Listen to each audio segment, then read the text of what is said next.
시청자 여러분 안녕하십니까? 목요일 강원 뉴스입니다. 오늘 강원도 내 5개 시군에서 코로나19 확진자 19명이 새로 발생했습니다. 지역별로는 원주 9명, 춘천 5명, 강릉과 속초 각각 2명, 고성 1명씩입니다. 방역당국은 확진자들의 감염 경로를 조사하고 있습니다.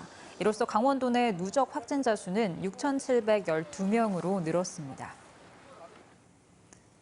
나라살림연구소가 전국 지자체를 대상으로 응급의료 취약지를 조사한 결과 강원도에선 강릉과 춘천, 원주를 제외한 15개 시군이 응급의료 취약지에 포함되었습니다. 응급의료 취약지역은 환자 발생 시 지역 응급의료센터로 30분 안에 도착이 불가능하거나 1시간 안에 권역 응급의료센터로 갈 수 없는 인구 비율이 27%가 넘는 지역을 말합니다.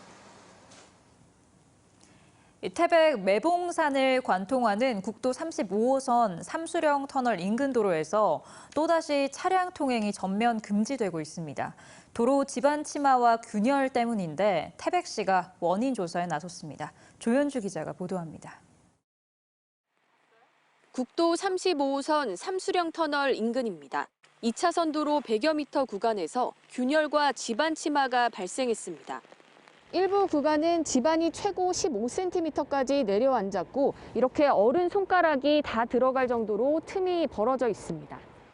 이 같은 현상은 지난 8월 말 비가 많이 내린 뒤부터 생겨났습니다. 이 때문에 지난달 28일부터 터널 주변 도로 2km가 통제돼 차량들은 옛 도로 고갯길을 이용하고 있습니다.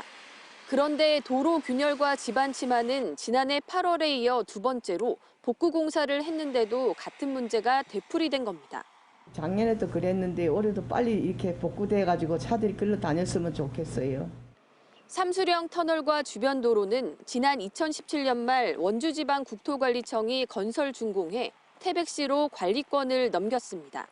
더구나 도로를 건설한 시공사가 하자 보수 기간이 2019년으로 끝나 복구공사 책임이 없다는 입장이어서 태백시가 복구공사를 떠안아야 할 실정입니다. 태백시는 우선 같은 문제가 되풀이되는 만큼 근본적인 원인부터 파악하기로 했습니다. 대한토목학계에다가 연구 용역을 진행해서 그 원인 규명을 먼저 할 거고요. 그리고 나서 대책 방안을 강구하는 용역을 지금 시행할 예정입니다. 480억 원을 들여 건설한 터널과 도로가 준공 4년도 안 돼 벌써 2차례나 전면 통제되면서 도로 안전성에 대한 우려가 커지고 있습니다. KBS 뉴스 조윤주입니다.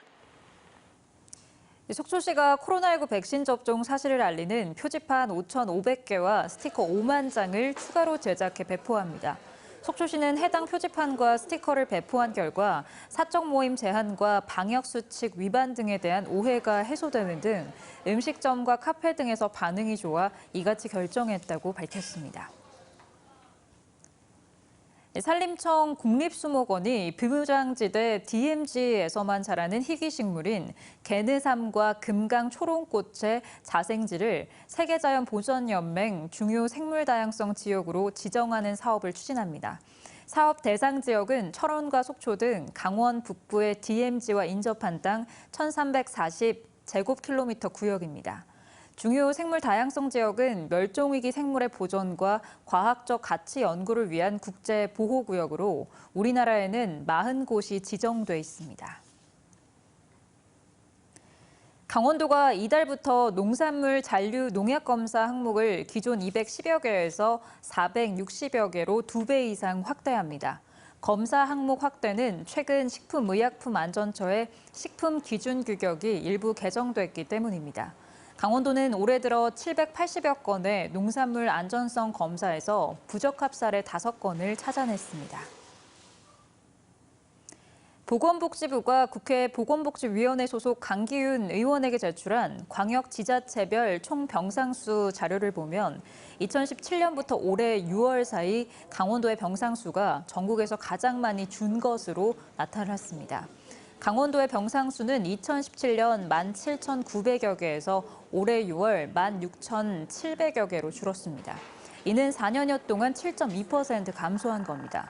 또 전국 17개 광역자치단체 가운데 가장 높은 감소폭입니다. 속초시는 국민체육진흥기금 등 9억 2천만 원을 들여 공공체육시설 정비 사업을 추진합니다. 이에 따라 내년 9월까지 카누 경기장 선착장을 보강하고 공설 운동장 붕괴 위험 시설을 정비하며 청초 유원지 농구장 교체 등을 진행합니다. 속초시는 공공체육시설 정비로 시민 편의가 확대되고 전지훈련 선수단 유치에도 도움이 될 것으로 기대하고 있습니다. 강릉시가 다음 달 말까지를 상하수도 체납요금 일제 정리 기간으로 정하고 징수 활동을 강화합니다. 강릉시는 최근 상하수도 요금의 고액 상습 체납 규모가 6천여 건, 6억여 원에 이른다며 안내문과 전화를 통해 납부를 먼저 독려한 뒤 오는 13일부터 2달 이상 요금을 체납한 수용가에 대해 단수 등의 행정 조치를 하기로 했습니다. 또 코로나19 생계형 체납자에게는 분할 납부 등 맞춤형 징수 활동을 벌일 계획입니다.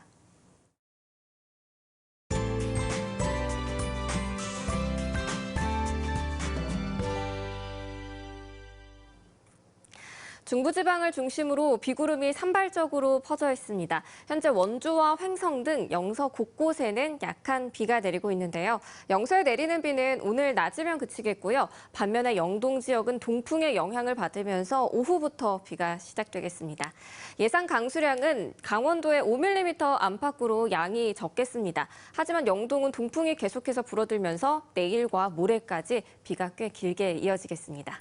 강원도는 대체로 흐린 하늘을 보이고 있는데요. 한낮 기온은 강릉 24도, 속초 21도, 삼척 25도, 정선 22도로 평년보다 조금 더 높겠습니다. 물결은 동해 중부 먼바다에서 최고 2.5m까지 비교적 높게 일겠고요. 동해안은 오늘도 너울성 파도를 조심하셔야겠습니다. 비는 토요일 낮까지 이어지겠고 일요일부터는 맑은 하늘을 보이겠습니다. 연휴 계획에 참고하시기 바랍니다. 날씨였습니다. 목요일 강원 뉴스 마칩니다. 시청해주신 여러분 고맙습니다.